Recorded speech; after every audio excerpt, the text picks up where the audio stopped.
Bueno, seguimos celebrando este bicentenario de la batalla de Carabobo, y bueno, y todos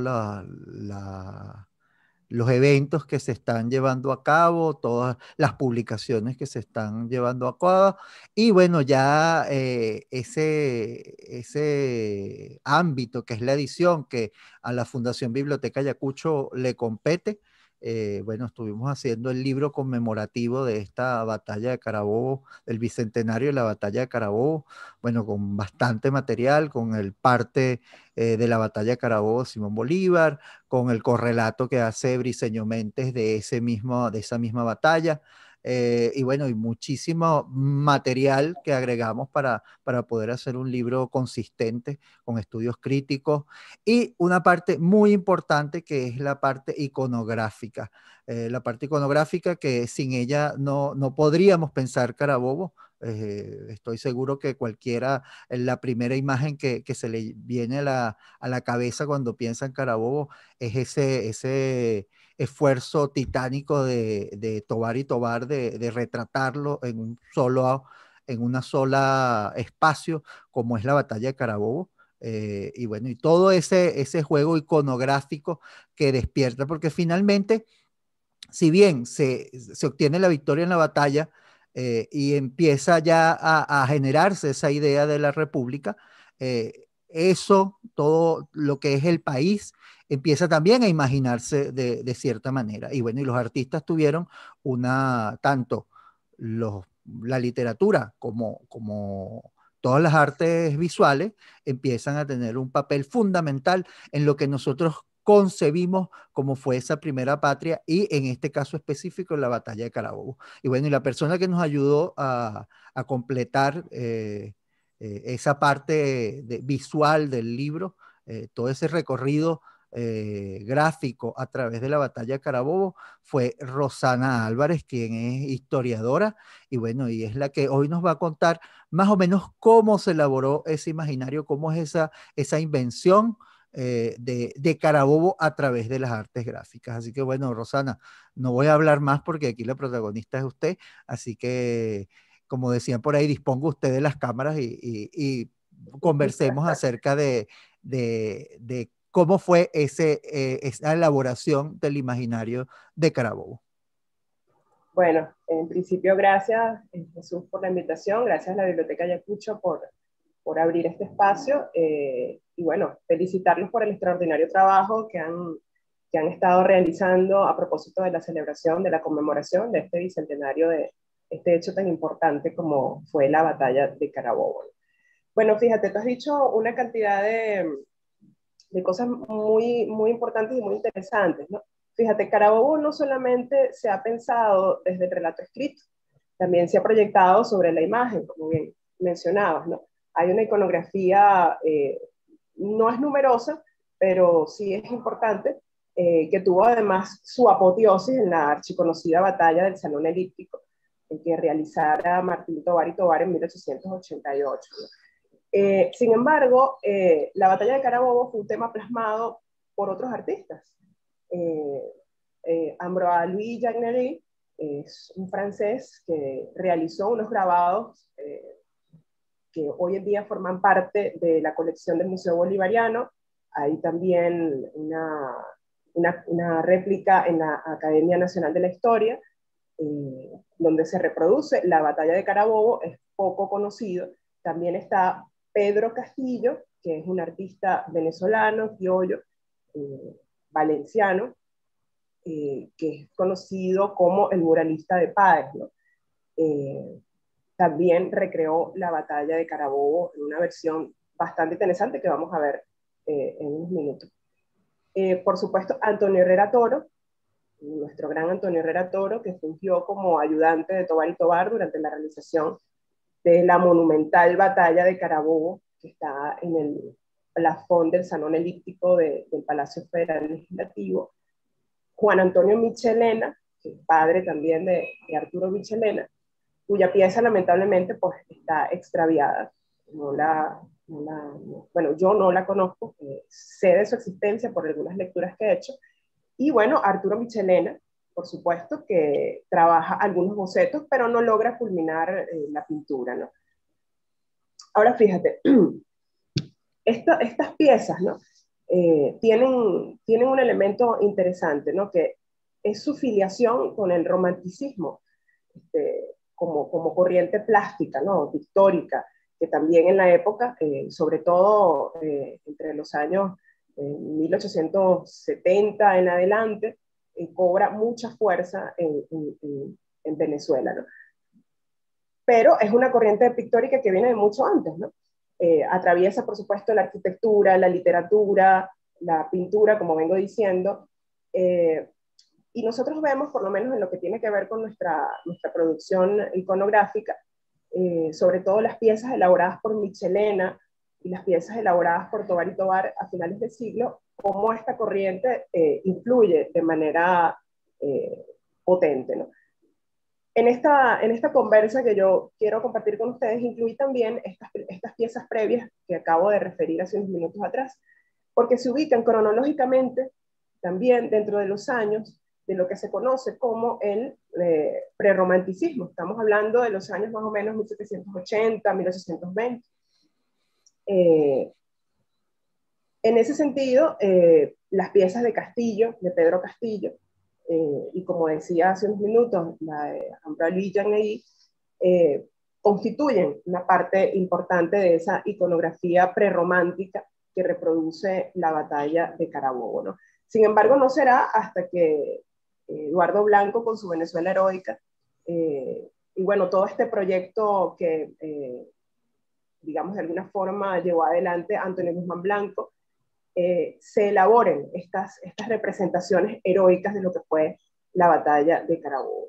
Una característica interesante que me gustaría destacar, porque vamos a comenzar a ver algunas diferencias entre la pintura de Tovar y Tovar y las pinturas de Castillo y Jean-Guy, es que la pintura romántica en su apogeo, es decir, la que nos presenta Tovar y Tovar, es una pintura que apela mucho a la emotividad, ¿no?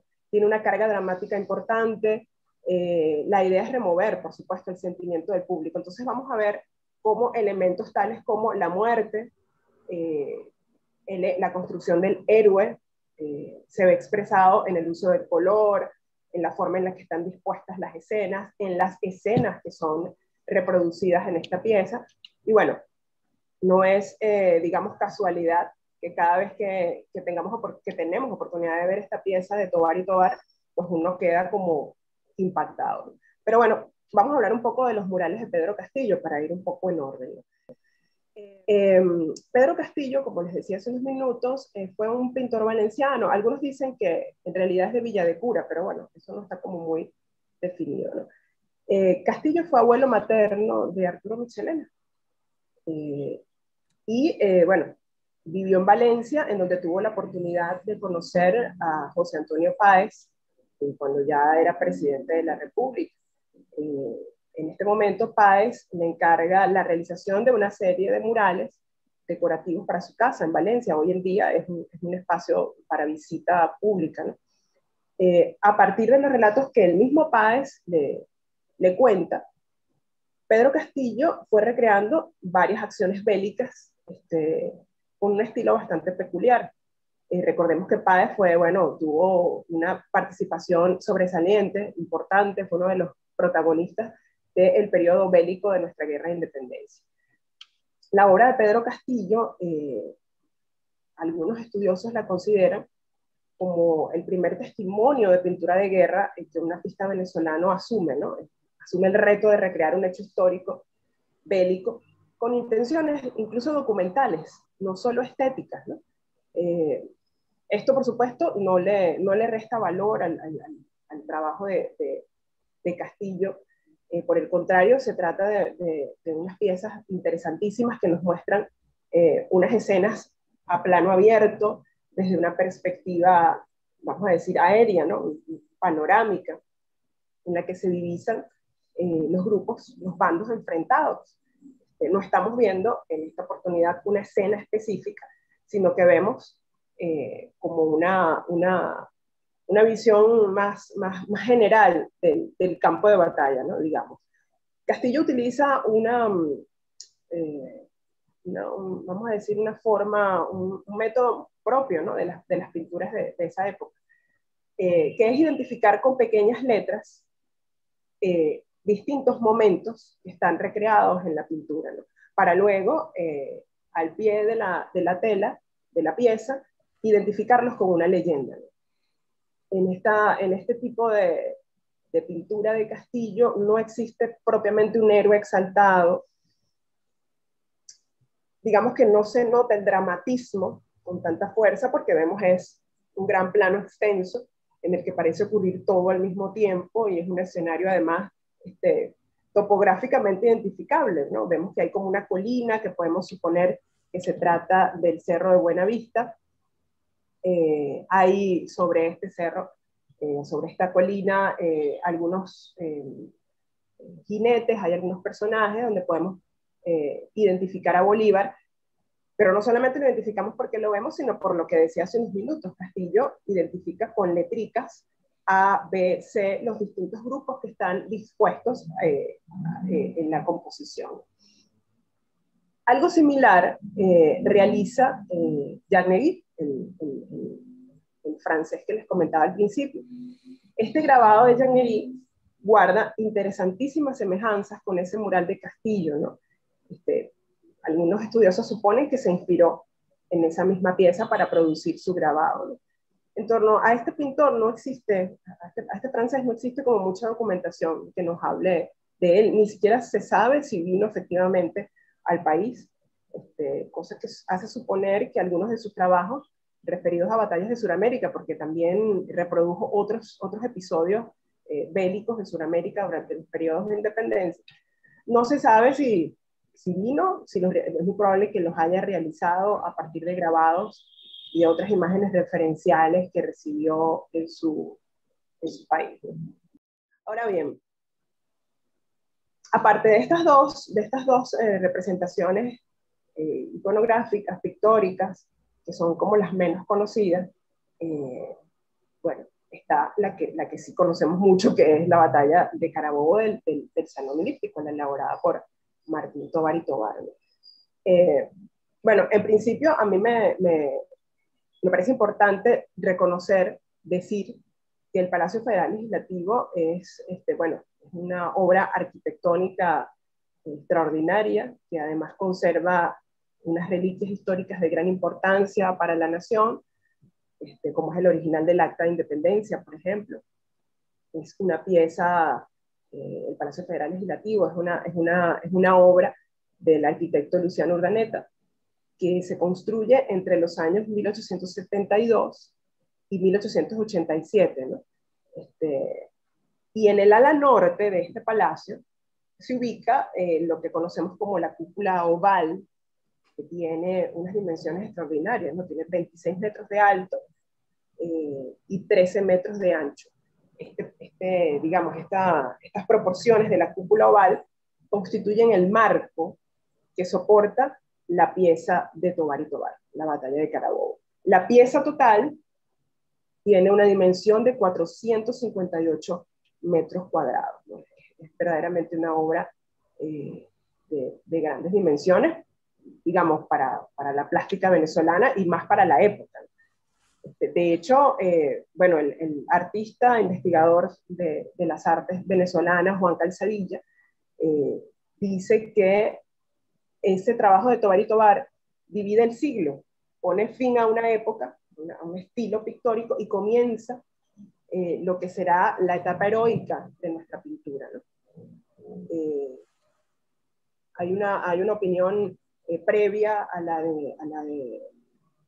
de Calzadilla, que es además proveniente del muralista mexicano David Alfaro Siqueiros, ¿no? Que ya para el siglo XX dice que la bóveda del Salón Elíptico le parece que es una muestra de muralismo latinoamericano sin precedentes, ¿no? Que para haber sido realizada en el siglo XIX es una de las más brillantes y más complejas, ¿no? Que él haya visto.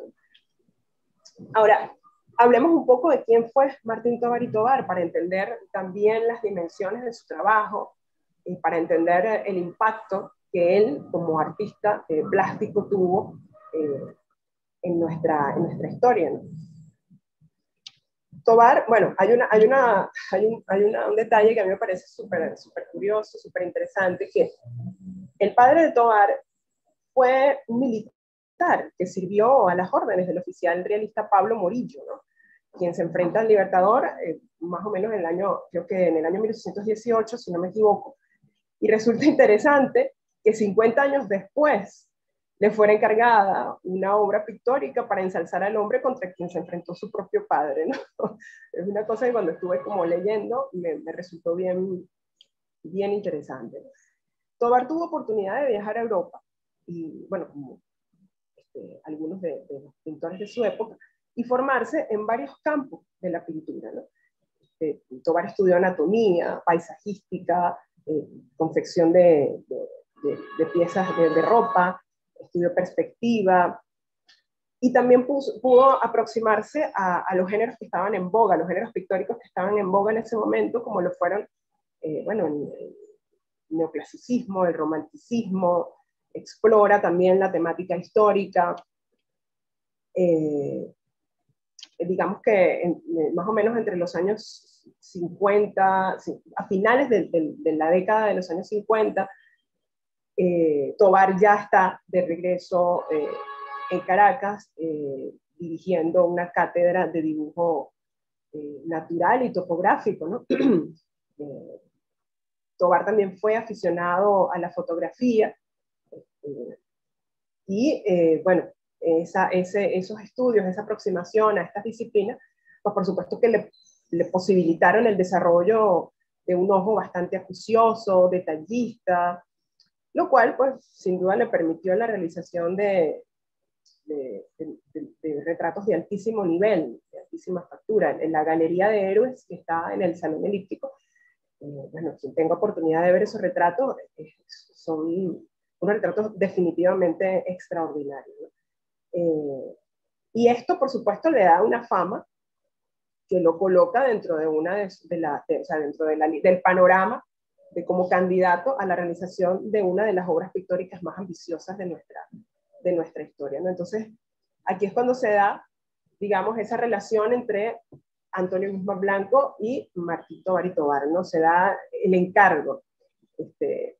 En 1883, Antonio Guzmán Blanco realiza lo que se conoce como la Exposición Nacional de Venezuela, que fue una exposición en donde se mostró bueno, todas las posibilidades, digamos, los recursos, el arte, la historia, todo lo que nos constituía como nación. Recordemos que Guzmán es el personaje que ensaya, digamos, lo que es el desarrollo, la implementación de lo que es un proyecto de nación, un proyecto nacional. Y eso venía acompañado con una serie de medidas, ¿no? de reformas, de creación de códigos legales,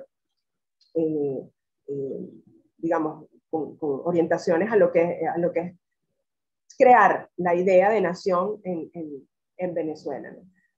Esta exposición es una de las muestras de esto, ¿no? Martín Tovar y Tovar expone en este evento otra de nuestras obras icónicas, como es la firma del Acta de Independencia, que también es parte de la colección del Salón Elíptico. Y esta pieza, bueno, por esta pieza le otorgan una medalla de oro en la mención de Bellas Artes, ¿no? En 1883. Inmediatamente, pues al año siguiente, Guzmán lo contacta y le encarga la realización de esta batalla, de la batalla de Carabobo, por lo cual visitan juntos el campo de Carabobo. Tovar y Tovar incluso toma notas de la luz, la vegetación, el paisaje en general, siendo que, como dije hace unos minutos atrás, Tovar tiene formación en pintura paisajística, topográfica. Entonces, bueno, esto le facilita pues, la relación que él establece entre lo que tiene que anotar y para luego reproducirlo, representarlo, ¿no? en el encargo que le están haciendo. De esta forma inicia el trabajo entre Tovar y Tovar y Antonio Herrera Toro, que, como dije al principio de mi intervención, funge como ayudante de de Tovar para recabar nombres, anécdotas, estudia también el espacio asignado para la obra en el Salón Elíptico, le manda planos, diseña algunos uniformes, investiga sobre esto, realiza algunos bocetos. Es decir, hay un trabajo allí conjunto interesante, ¿no? Y como les mencioné anteriormente, hay, por supuesto, una fuente de inspiración importante a ser considerada, que es la Venezuela heroica de Eduardo Blanco, que bueno, tiene su primera publicación en 1881 y la reeditan en 1883. A propósito pues, de lo que comentaba del centenario, no sé si lo mencioné, la exposición nacional está en el marco del centenario del nacimiento del Libertador. Entonces, bueno, hay ahí todo un trabajo de investigación y experimentación entre Tovar y Antonio Herrera Toro. Tovar al principio evalúa la posibilidad de realizar la obra bajo una técnica pictórica muy conocida, que es la técnica del fresco, ¿no? Que es estar ahí en vivo, prácticamente amarrado, pintando la cosa, ¿no? Tipo Capilla Sixtina. Pero Tovar definitivamente decide irse a París a trabajar la pieza por unas razones bien interesantes, ¿no? Venezuela en ese momento, pues, era un país con algunas convulsiones políticas y, por supuesto, bueno, Tovar dice prácticamente que le da como miedo quedarse aquí porque no sabe qué puede pasar en cualquier momento que pueda interrumpir la elaboración de la pieza, ¿no? Entonces, bueno, deja por fuera la opción del fresco y se va a París. De esta manera le propone a Buffon que lo que va a elaborar es un maruflage, que es una técnica que consiste en pintar varios paños por separado, ¿no? Eso a mí me encantaría que la gente pudiera verlo en vivo allí en el Salón Elíptico. Varios paños por separado que luego van fijados al techo. Si uno se detiene en el Salón Elíptico y observa como con detalle, uno puede ver algunos detallitos del remache de esas piezas. Por supuesto que Tovar se encargó de que esos paños quedaran fijados perfectamente en el plafón del Salón Elíptico y que esos remaches no se notaran. Pero bueno, ya ha pasado bastante tiempo. Sin embargo, el trabajo de conservación que se ha hecho ha sido definitivamente impecable y todavía se mantiene pues, la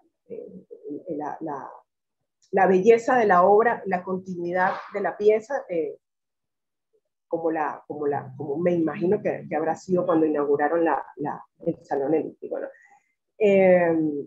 Esa técnica entonces le permite a Tovar pintar en París cada una de las escenas, ¿no? Además con una perspectiva increíble, porque además cuando uno se mete en el Salón Elíptico, esa pieza tiene como un efecto de inmersión, es decir, tú sientes como que el techo te va a jalar y te vas a meter dentro de esa batalla, ¿no? que está en el techo, ¿no? Estando en París, Tovar y Tovar pues recibe visitas eventuales del propio Guzmán, quien va siguiendo. Recordemos que además Guzmán era como francófilo, le fascinaba Francia, tenía como todo una fijación con Francia, y se la pasaba, viajaba con frecuencia, ¿no? Entonces le va a hacer visitas personales a Tovar y va él mismo a ver cómo va la pintura, cómo va la cosa, cómo va el encargo, ¿no? Finalmente, Antonio Guzmán Blanco regresa a Venezuela en 1886, para iniciar lo que será su último mandato, que es conocido como el bienio, pero lamentablemente no culmina y tiene que exiliarse en París definitivamente, y bueno, no pudo ver el encargo que le hizo a Tovar y Tovar. Él no estuvo en la inauguración. Quien inaugura el Salón Elíptico es Juan Pablo Rojas Paul, el 28 de octubre de 1888. No fue Guzmán. Yo me imagino que eso habrá sido además frustrante, porque imagínate, ¿no? Bien, esos lienzos que prepara Tovar y Tovar, ese maruflage que viene a armar Tovar, va llegando al país en unos rollos gigantescos de tela que llegan a Venezuela hacia 1887. Esto fue una obra que le tomó a Tovar cerca de 4 o 5 años elaborarlo. Y dada la complejidad que constituyó el traslado y la instalación de esa pieza, se contrata una empresa francesa, vienen directamente desde Francia a trabajar junto con el Ministerio de Obras Públicas, para instalar aquella cosa en el plafón del salón elíptico, ¿no? Definitivamente para la época eso ha debido ser un magno evento. Entonces, bien, una vez que bajo la supervisión de Tovar, de Antonio Herrera Toro, de los ingenieros que también diseñaron el espacio, se procede a pegar pegamento, clavos y cualquier cantidad de recursos que permitan fijar esta pieza en el techo, pues se procede a armar toda esa narración visual que es la batalla de Carabobo. Entonces, una vez instalado, nosotros vemos en ello los más diversos planos pictóricos y las más diversas situaciones históricas, ¿no? Ahí hay como varios elementos. La orden, que está, digamos, representada en la primera imagen, donde está Bolívar con sus oficiales de primer orden, comandando la batalla, ¿no? La avanzada pudiera estar representada en Páez con su batallón de llaneros. La muerte está representada en varios planos de la pieza, el negro primero, está la muerte de Cedeño y Plaza, la muerte de Farriar, es decir, el enfrentamiento, que lo vemos también en distintos ángulos en distintas partes de la pieza. Entonces, estas situaciones, estos planos se presentan enlazados de una manera verdaderamente magistral, en una continuidad, ¿no? Que pareciera como una especie de carrusel, ¿no? Donde te va contando cómo va acaeciendo desde el mediodía hasta el atardecer, sobre un espacio geográfico que, bueno, que se identifica como el campo de Carabobo, la sabana de Carabobo. Esto, digamos, bueno, aquí quiero como repasar un poco esa historia, esos planos, ¿no?, que están ahí representados. Bueno, se inicia, la escena, la acción se inicia a partir del emblemático momento en que Bolívar, sobre ese caballo blanco, además que tiene unas características incluso distintas a los otros caballos que están allí, en compañía pues de su Estado Mayor, ingresa desde esa colina de Buena Vista, señalando con su brazo derecho alzado el desarrollo pues, del enfrentamiento, ¿no? Y eso sirve también nos indica también el sentido de la obra, cómo cómo Tovar construyó ese relato, ¿no? En un segundo momento, en una segunda escena, nos aparece también José Antonio Páez sobre un caballo, vestido de húsar, con sable en mano, levantado, animando, pues, por supuesto, a sus tropas. Detrás de él está el coronel Francisco Torres, comandando también la arremetida de los Bravos de Apures, lo que yo definí anteriormente como la avanzada, mientras que en el primer plano está esa imagen que es muy icónica, que es la defensa del batallón inglés, ¿no?, de la Legión Británica, en donde está Tomás Farriar, además en una pose muy dramática, el tema del drama de la muerte, lo que comentaba hace unos minutos del romanticismo, ¿no?, cómo eso influye allí. El cuerpo, por supuesto, de Pedro Camejo, también está en un primer plano inmediatamente después de esta escena.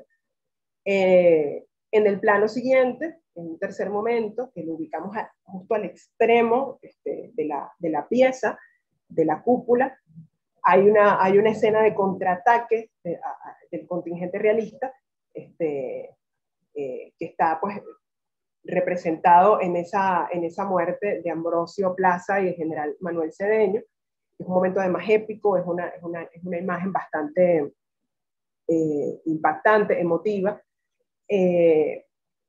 y enmarcado por una situación ya de cierre, o sea, ya viendo ya como el cierre o el cuarto capítulo de la pieza, pareciera adentrarnos a una relativa serenidad, pareciera que ya la batalla llegó a su final, ¿no?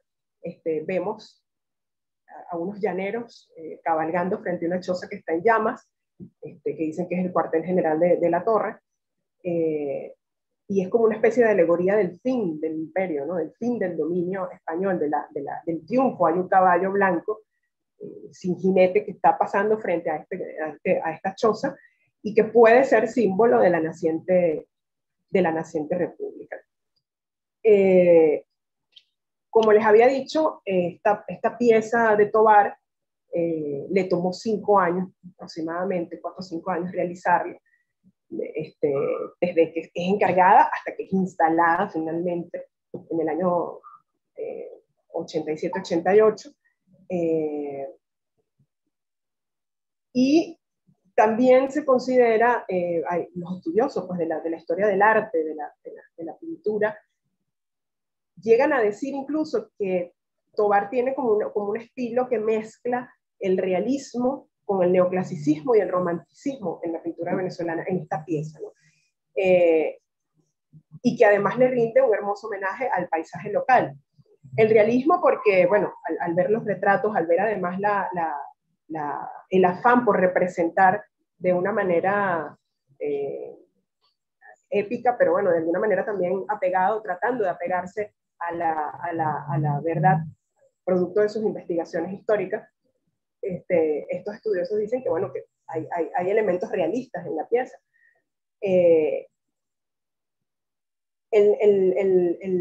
Digamos que toda esta construcción, digamos, estética, los colores, lo vívido, ¿no?, que se ve en el paisaje, la luz, todo este tipo de cosas, le dan como ese matiz realista. Romántica, pues, por supuesto, porque como sabemos, como les venía diciendo,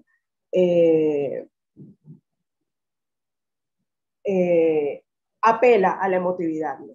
Apela al dramatismo, apela a la muerte como un elemento heroico, no como un elemento de tragedia, sino como un elemento heroico, ¿no? El sacrificio del héroe, el sacrificio de estos hombres y mujeres que dieron su vida por la patria, ¿no?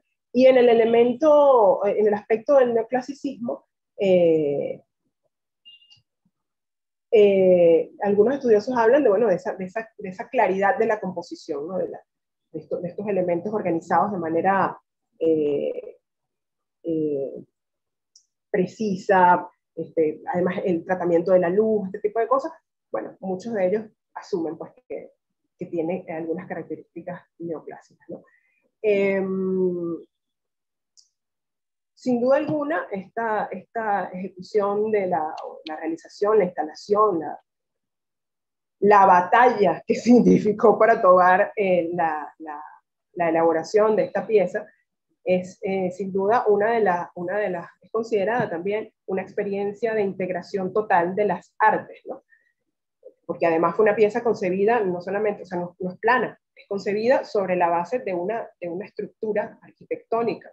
Es decir, Tovar tuvo que trabajar sobre esta superficie cóncava y además la pieza forma parte de todo un conjunto artístico, arquitectónico, muy, muy pensado, muy intencionado, lo cual le da esa característica de pieza que integra las artes. Se dice incluso que es como la primera experiencia de integración de las artes, que es una tendencia dentro del arte mundial, en donde no solamente es la pieza arquitectónica, sino son otros elementos que constituyen, que arman un discurso estético, y en este caso histórico, en el espacio referido, en el Palacio Federal Legislativo. No sé si tienes alguna pregunta, Jesús.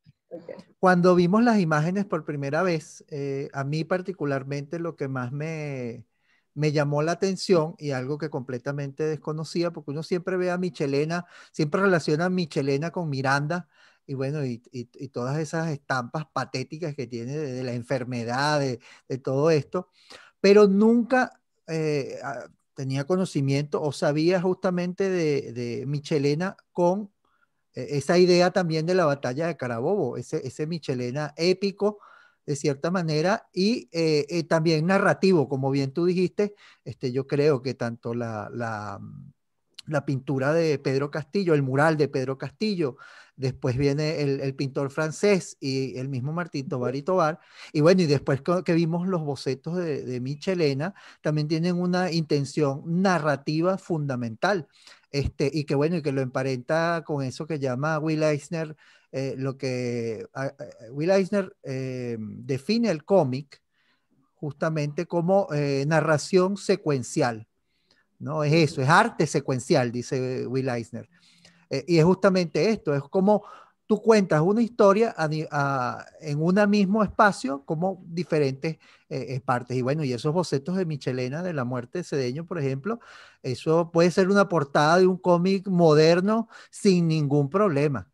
O sea, porque tú lo ves la línea fuerte, ves esa intención de que, bueno, ahí está pasando algo, no es un retrato, no es algo estático, sino que, mira, eso tuvo unas causas y tiene unas consecuencias. Entonces, no sé, háblame un poquito de Michelena y esa batalla de Carabobo que no pudimos ver de Michelena.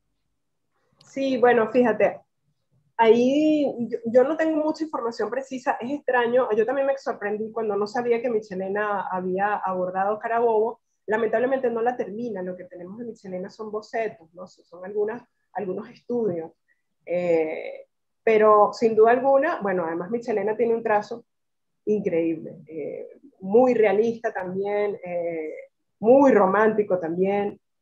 Ahí el boceto de la muerte de Cedeño es un boceto a grafito, que lo tenemos aquí dentro de las imágenes que estoy mostrando, junto con el duelo de oficiales de caballería.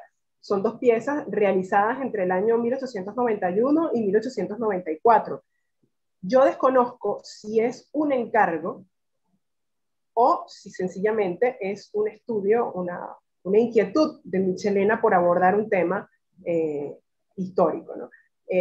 No sabría decirte. Lo que sí te puedo decir es que en definitiva hubiese sido una pieza increíble, una pieza, bueno, como todo lo que nos legó Michelena, por supuesto, haberla visto culminada, haberla visto terminada. Sin duda, por supuesto, la pintura de Michelena está también posiblemente a raíz de la observación que hace de la pieza de Tovar y Tovar, también, por supuesto, influenciado por el relato de Eduardo Blanco.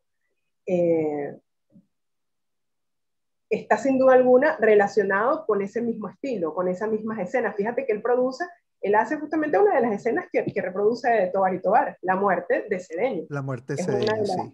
de los momentos que reproduce, ¿no? Y hay otra que es una imagen muy genérica, que es la que acabo de mencionar, que es el duelo de oficiales de caballería. Y de la muerte de Cedeño, a mí me queda, digamos, la impresión de que el nivel de dramatismo que le imprime Michelena a esta pieza, bueno, no quisiera comparar, ¿no? Pero a mí en lo personal me parece que es muchísimo más dramática, más elaborada, mucho más construida que la de Tovar, ¿no? También hay que tomar en consideración la forma en la que Tovar hace representa esta escena, ¿no? Los coloca de espaldas, mientras que Michelena los coloca de frente. La muerte de Cedeño está enfocada por Michelena de frente. Entonces ves además también toda una situación de confusión, hay un soldado que está incluso tratando de detener al caballo que se le viene encima mientras está cayendo el cuerpo de Cedeño, mientras que la pieza de Tovar es una pieza que ellos están de espaldas, es una situación, es una escena de alto dramatismo, pero no con el detalle con la que lo abordó Michelena. Pero bueno, mira, tengo una tarea pendiente, averiguar realmente cuál fue el contexto alrededor de Michelena que lo llevó a representar estos pequeños bocetos. ¿Qué intención? Si detrás había una intención oficial o si es simplemente una inquietud de Michelena desde la perspectiva artística de abordar este tema bélico. Sí, bueno, también Michelena tiene la ventaja que ella es mucho más concentrado, ¿no? O sea, en un pedacito tiene como que reunir todo, ¿no? O sea, los soldados ahí dando la vida, también como el capitán, el jefe, está ahí también dando la vida con sus soldados, porque ahí a pie del caballo también está un soldado caído, están unos defendiéndolo, o sea, de verdad creo que transmite en un espacio muchísimo más concentrado todo lo que conlleva una batalla. Bueno, de Michelena también está el retrato este de Bolívar a caballo en Carabobo, Ujú. que finalmente quedó en la portada del libro. Ay, qué También, bueno. también fue algo que me sorprendió, porque nunca había visto el cuadro y que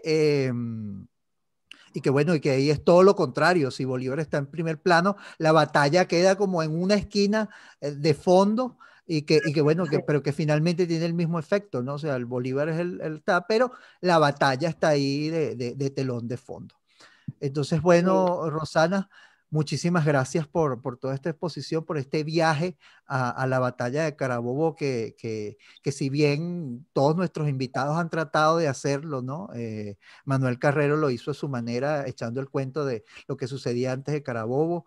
Eh, Ali Rojas nos estaba hablando del otro lado, es decir, de todo ese frente oriental que vino también a ayudar y que, bueno, y que sitió a Caracas y que fue fundamental para la victoria en Carabobo. Y bueno, y también habló Hugo Vidal, que justamente dibujó la batalla de Carabobo, pero en el lenguaje del cómic, de la historieta. Entonces también nos dio otra, y bueno, y ahora tú que nos das este recorrido por ese cuadro que inmanente que todos conocemos, todos hemos visto, y que en nuestra primera imagen de Carabobo siempre es Martín y Tobar. Bueno, de más está decirte que muchísimas gracias. Biblioteca Ayacucho te da la bienvenida a la casa, pues que seguramente contaremos contigo para otras actividades. Y bueno, nada, seguimos conmemorando el Bicentenario y estén pendientes que pronto estará nuestra edición conmemorativa bicentenaria por ahí. Bueno, si te quieres despedir, queda. no, bueno, muchas gracias nuevamente a Biblioteca Ayacucho, bueno, reconocer la labor que tienen años haciendo por la memoria, por todo lo que tiene que ver con el trabajo editorial por nuestro país. Y bueno, sin duda, pues seguir conmemorando este maravilloso episodio de nuestra historia que, bueno, yo tengo más preguntas que respuestas en relación al tema histórico de Carabobo. También en el área de la pintura, de la plástica, hay muchas investigaciones bueno, que ahorita se están realizando alrededor de eso y que, bueno, como historiadora me complace muchísimo que estemos varios esfuerzos unidos para continuar investigando, haciendo nuevas lecturas de lo que fue la batalla de Carabobo, de cómo lo que representa pues, para Venezuela. Y bueno, súper complacida y un honor para mí formar parte pues, de, este, de este proyecto con ustedes, con Biblioteca Ayacucho. Y bueno, gracias nuevamente, Jesús. Bueno, todo este revival que ha traído los bicentenarios, justamente solo nos recuerdan que la independencia no se puede dar por sentado, sino que es un trabajo que tenemos que seguir defendiendo, tenemos que seguir trabajando. Bueno, Así es. estén pendientes para nuestras próximas actividades. En la próxima voy a estar yo conversando sobre cómo fue la edición, toda esa selección del libro conmemorativo. Y bueno, y también estaremos hablando con un par de invitados que pueden aportar un par de perspectivas interesantes. Así que, bueno, seguimos conmemorando Carabobo y hasta la próxima.